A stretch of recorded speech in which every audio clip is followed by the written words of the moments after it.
Bora então, falamos dos vetores e agora vamos falar das matrizes. Como vocês puderam ver no vídeo dos vetores, os vetores são unidimensionais, só tem uma dimensão, né? Por isso que é um vetor. Agora as matrizes não, elas têm duas dimensões. Então imagine uma tabela, né? Ela tem duas dimensões, tem as colunas e também as linhas. Então ela tem duas dimensões. As matrizes são nada mais nada menos do que conjunto de vetores. Então são vetores do mesmo tamanho e importante também da mesma classe. Então, assim como os vetores, as matrizes vão ter todos os valores da mesma classe. Então ela vai ser toda numérica, ou toda de texto, ou então toda lógica, por exemplo.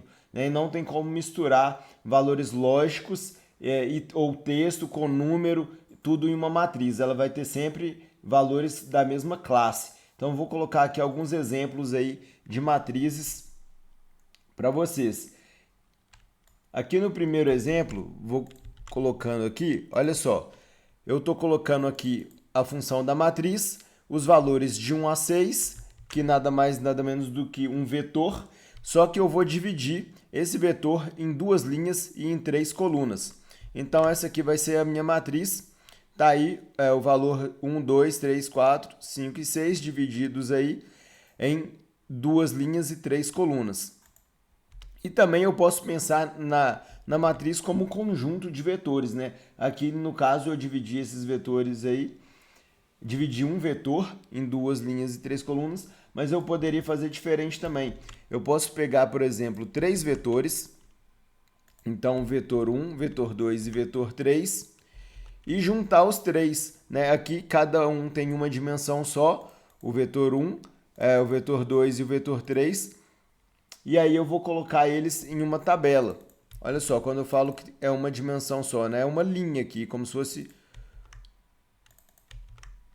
uma linha, um vetor, e agora a gente vai colocar eles em uma matriz, uma tabela de duas dimensões, mas reparem que todos aqui têm a mesma classe, que no caso é numérica, né? Poderia ser valores de verdadeiro ou falso, ou então texto também, por exemplo.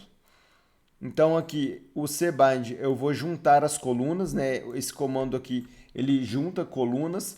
Então uma coluna é um vetor, né? É a mesma coisa. Então eu vou juntar três colunas para que eu forme uma tabela, né? Que eu forme essa matriz aqui. Então é isso. E no próximo vídeo vamos ver sobre as listas.